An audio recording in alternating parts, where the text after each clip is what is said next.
Hello guys, ഇപ്പോൾ ഞങ്ങൾ എവിടെയാണത്? തിരുനക്കര അമ്പലമാണ്.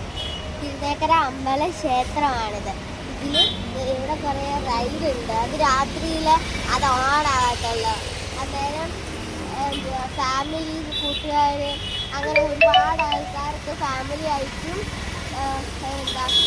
കൂട്ടുകാരായിട്ടും ഫ്രണ്ട്സായിട്ടൊക്കെ നമുക്ക് ഇവിടെ വന്ന് എൻജോയ് ചെയ്യാൻ പറ്റുന്ന ഒരുപാട് കാര്യങ്ങളുണ്ട്. വലിയ ഊഞ്ഞാലുണ്ട്, മറ്റേ ആകാശത്തോട്ടിയുണ്ട്, പിന്നെ ഒരു ട്രെയിനുണ്ട്, കുതിരയുടെ അല്ല, ജിറാഫിൻ്റെ ഡ്രാഗൻ്റെ ട്രെയിനുണ്ട്. ഒരു വലിയ ട്രെയിനാണ്. അതിൽ നമുക്ക് എൻജോയ് ചെയ്യാൻ പറ്റും. അങ്ങനെ ഒരുപാട് കുറേ സാധനങ്ങൾ ഇവിടെ ഉണ്ട്. കുട്ടികൾക്ക് കളിക്കാൻ പറ്റിയ ഒരേ സാധനമുണ്ട്. കുട്ടികൾക്ക് എൻജോയ് ചെയ്യാൻ പറ്റിയ ഒരുപാട് ഐറ്റംസ് ഇവിടെ ഉണ്ട്. അപ്പം എല്ലാവരും പറ്റുന്നവരെ ഇവിടെ വരിക, ഇവിടെ വന്ന് എൻജോയ് ചെയ്യുക. അന്നേരം നല്ല രസമാണ്. ഇവിടെയൊക്കെ അടിപൊളിയാണ്. എനിക്ക് നല്ല ഇഷ്ടപ്പെട്ടു. നല്ല വ്യൂ ഉണ്ട്.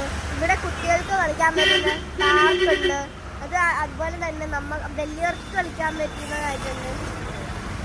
ഒരുപാട് കളിപ്പാട്ടങ്ങളുണ്ട് ഇവിടെ. പിന്നെ കുട്ടി പിള്ളേർക്കൊക്കെ ഉള്ള റൈഡ് ഉണ്ട്. ഇവിടെ കുറേ കളിപ്പാട്ടമുണ്ട്. ഇവിടെ കയറണമെങ്കിൽ പൈസ കൊടുക്കണം. പൈസ കൊടുക്കാതെ കയറാനൊന്നും പറ്റത്തില്ല. അപ്പം എല്ലാവരും പറ്റുന്നവരെ തിരുനക്കര അമ്പല ക്ഷേത്രത്തിൽ വരിക. ബൈ.